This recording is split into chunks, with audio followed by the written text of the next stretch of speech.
gonna start base coat. One of my favorite, Lewis Blue. This is such a magnificent color. It actually has an old blue feeling just on its own.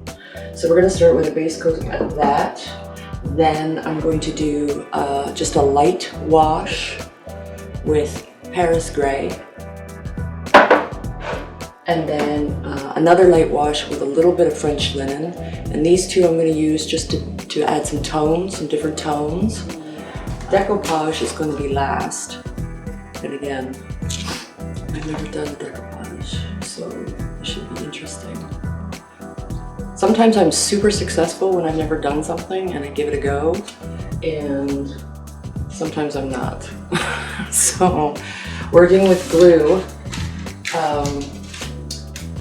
it sounds really easy, but I want the mirror to look like a painting, and I want it to be painted in with these chosen color choices that we have. So, all right, starting with Lewis Blue.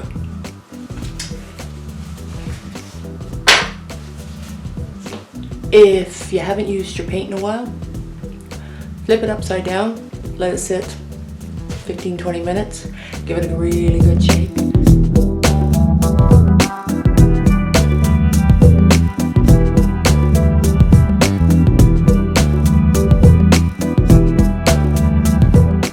First coats always look a little bit meh, especially with really dark finishes like this.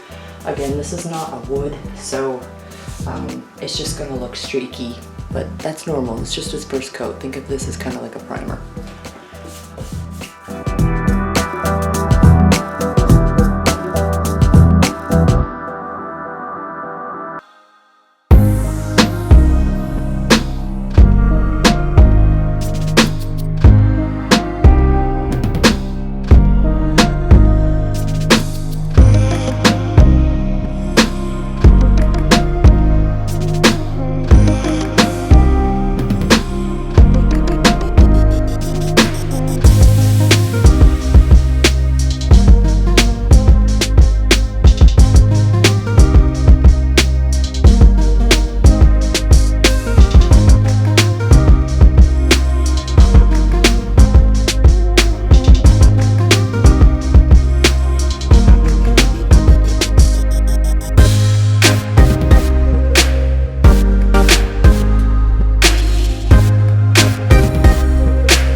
We're going to apply 2 coats, and we want it to be completely dry before we put the paint wash on. For a really nostalgic old look, I like lots of texture, so there's no specific way when it comes to how you use your brush strokes. I just really want to get the paint on there.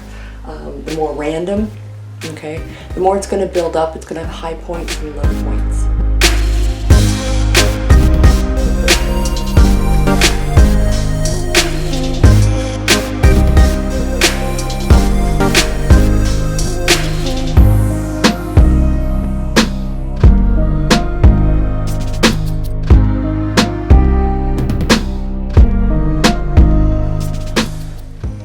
So I'm going to apply this to the mirror with Annie Sloan's image medium.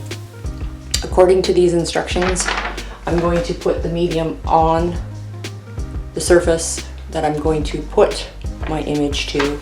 Then I'm going to apply about 4 or 5 very thin coats over top. And wait for everything to dry. So apply, image medium, image, let dry. Then, once that's done, you're gonna apply, it says 5 coats, and they're thin, really thin. So it's just a little bit of patience, and hopefully this will make a nice, flat, even look. And then also between the glazes as well as the paint washes, we're just gonna kind of artistically put that in there somehow to get it to look like a painting. So hopefully this works.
So the image turned out, for a first time, that was pretty good. Hopefully I don't mess it up at this point with everything else I want to do, but I am actually really happy. There are some air bubbles, which apparently is pretty common. So I'm going to go around with a little tiny needle pin and poke those, and probably put on another coat just to flatten it out a little bit. But again, I kind of wanted this really worn, really aged, nostalgic look on it. Like it was a really old painting and the paint has now like deteriorated a little bit. Anyway, I'm going to put a paint wash on this. I'm going to use some shop towels. What I do is I have a couple of wet ones and a couple of dry ones, depending how the paint is contracting and adhering to what I'm doing. So I always just like to be on the safe side if I can. Sometimes if paint wash is too wet in a spot, you want your dry one. If it's just kind of, it's not wet enough, then you want the wet towel. I hope that makes sense. Again, this is all about chalk paint to water ratio to get what you want. So it's trial and error, it's fun, not to worry. If it doesn't turn the way I want it to do, there's always another way, no big deal. So let's see how this goes.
So we've done the one wash, and we're gonna go ahead and do the second wash.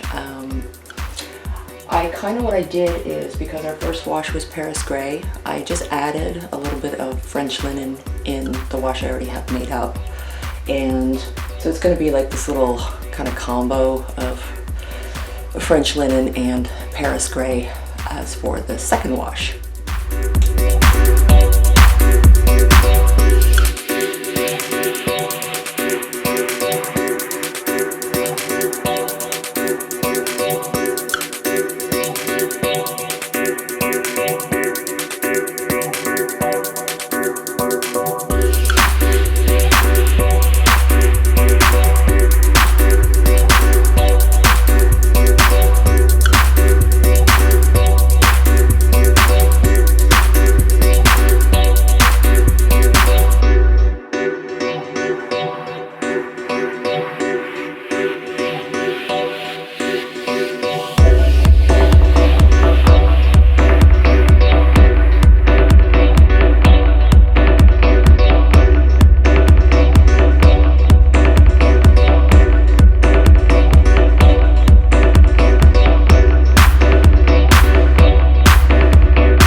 On the glazing. I can't believe I love glazing. It's fun.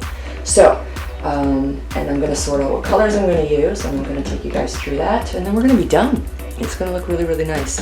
Glazing is going to give this a completely different vibe. It's going to give it a different look. So, stay tuned. We'll be right back.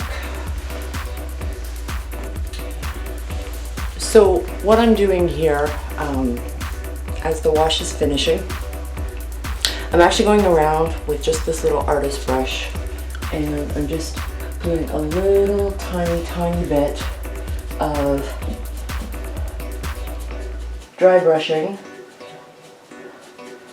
back onto the high points of this piece. So little corners here and there, just trying to mash, making it a little bit more authentic with how paint would naturally wear. So sometimes when you do these multiple techniques onto a piece, you get just this more original feeling to it, that it is a truly aged piece.